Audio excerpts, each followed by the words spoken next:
I had the privilege of shadowing UGA VJ alum Erin Smith. She's one of 5 staff photographers at the Chattanooga Times Free Press, and she's been working there full time for about 5 months. When I went to UGA, I thought that I was going to do magazine journalism. I thought I was going to write, and then I ended up taking one of the photojournalism classes, and at that point, I realized I really enjoyed doing that. Then it got to be senior year of college, and Mark gave me this opportunity and said that I should apply for this photojournalism internship here at the Times Free Press.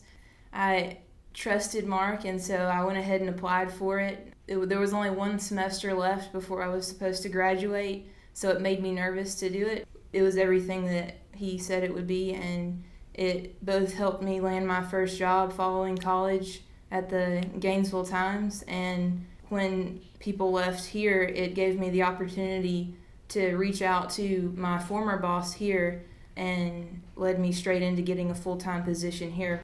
For our first assignment, we went to see Real Estate Partners' new office space in Chattanooga. Dave Flessner, the business reporter for this story, was already on scene interviewing the company owners.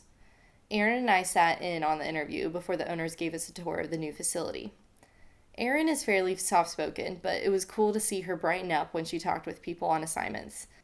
On our way to our next assignment, Erin and I got to chat about her journey from UGA to the Times Free Press, what life looks like in Chattanooga, and funny stories from Mark's class.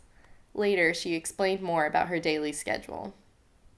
The day before, my editor will typically put an assignment sheet on each of our desks that tell us what our assignments are for the next day, so we can get an idea that night before we go home what we're going to be doing for the next day. And if there's not another assignment right backed up to it, sometimes we go out and look for what we here call enterprise or wild art, and it's just feature photos that you see people doing stuff in the community that we wouldn't normally get around to cover. That's our way of both filling the newspaper and giving other people in the community the coverage that they wouldn't get before.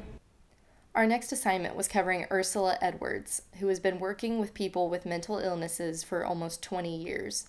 Her company, Quality Lifestyle Services, just received a grant to buy a new home for clients and patients to live independently. Edwards showed us around the property, and I met Yolanda Putman, the reporter for this story. Yolanda and Erin interviewed 2 of the residents of the new home, one of which was Gordon Ryan.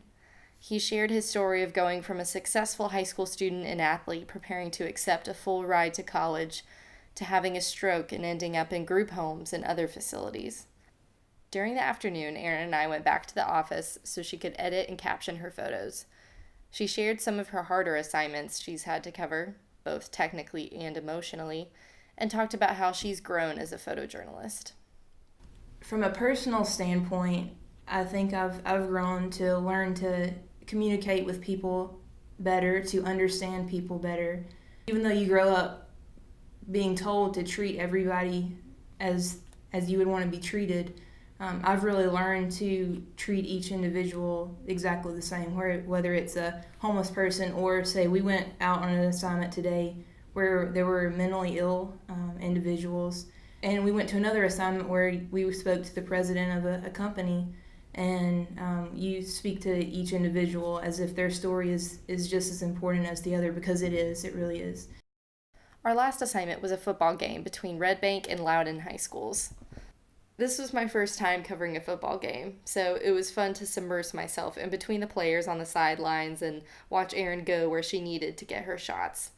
There were less stadium lights than usual, but Erin made her photos work. Some assignments are hard to shoot with the technical aspects, but our job as photojournalists is to be problem solvers.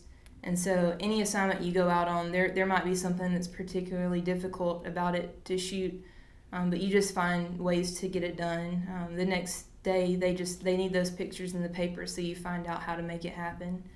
During halftime, we went back to Erin's car so she could edit, caption, and submit her photos from the game. I really enjoyed following Erin for the day, seeing what a day in the life looks like for a true photojournalist. While she gave some great professional tips, we also just had fun talking about life, eating Firehouse subs, and exploring secret rooms throughout the office. I'm really glad I got to meet Erin, and I hope that we can stay in touch.